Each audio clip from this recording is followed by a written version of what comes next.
far as agriculture being, the biggest contributor to Fresno County and to this industry or to this area, what about this area? If all of those areas well, let's talk about this area. Of the 50 biggest cities in America, which one is the poorest?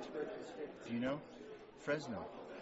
Jim Costa's congressional district is the poorest congressional district in America. That's the Westlands Water District.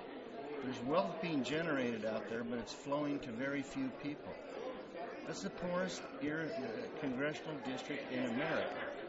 So what are you all suggesting to these people who don't have college educations or high school educations? Correct. Well, it takes from between 250,000 and 500,000 farm laborers. As we all know, most of them enter the country illegally to bring in the harvest, to work in the packing sheds. They bring a lot of social problems with them. The next generation. In any given day in Fresno, there's 3,500 people in jail. 1,500 of those people are gang members. And a lot of those people are second-generation farm workers. What parent raises their child to become a farm worker? These kids, they're the least educated people in America, or in the southwest corner of this valley. They turn to lives of crime. They go on welfare. They get into drug trafficking, and they join gangs. The farm economy of Fresno County does not spread the affluence. Just remember, Fresno is the poorest city of the 50 biggest cities in America. Well, take my word for it. Check it out. So, one last question. I'm wondering what the answer is as to what these farm workers do. Well, let me just tell you in terms of federal water policy. The way that federal water in the Central Valley Project is distributed in this valley is the oldest water rights holders go first and get all they want. There's plenty of farmers, that are still getting all the water they want. The irrigation districts immediately north of the Westlands are going to get most of their water. It's a bucket line. The last people in line may not get any water. The Westlands knew that. This cutback this year is not about the Delta smell. Nature has not provided much water this year. Whenever you have a dry year, the last person in the bucket line loses.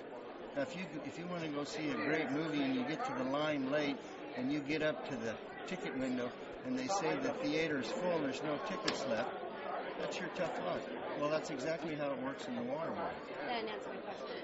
Your question is what? As far as all the thousands of farm workers who you claim are going to end up going to jail and causing crime or committing crimes. The farm workers are out of work as soon as the harvest is over anyway. But they're seasonal workers. That's still work, though. That's what they depend on year after year after year, which keeps the economy going. Just open up your newspaper every day and talk about the 75,000 jobs lost weekly in this country as our economy collapses. You will hear arguments tonight that the losses to the farm workers, that they're going to be laid off. They're not even American citizens for starters, right? Do you think that we should employ illegal aliens? That's not necessarily true. A lot of them are American citizens. Well, you're showing your biases a little bit as a news person. I'm trying to bring the truth out there, and I want to see. Right. These are questions that are going to be asked of you all. Well, and you're going to hear the answers. Well, can you tell us the answers, though, as we're interviewing? The answer is, will some farm workers lose their jobs? Yes, they will. There's no question about it. And are there going to be third-party impacts in the drought? Yes, there always are. And so we need to find a way to help people who are impacted by drought scenarios, as we always do. Yeah. Now, if it rains heavy next year, will their jobs come back? Yeah. But what happens when the salmon industry? What is your solution for the salmon people? Thousands and thousands of families that have lost their livelihoods fishing for salmon because of overpumping from the Delta.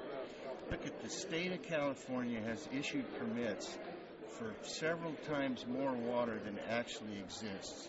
So the Westlands contract doesn't guarantee that there will be water for them, especially when they're at the end of the bucket line.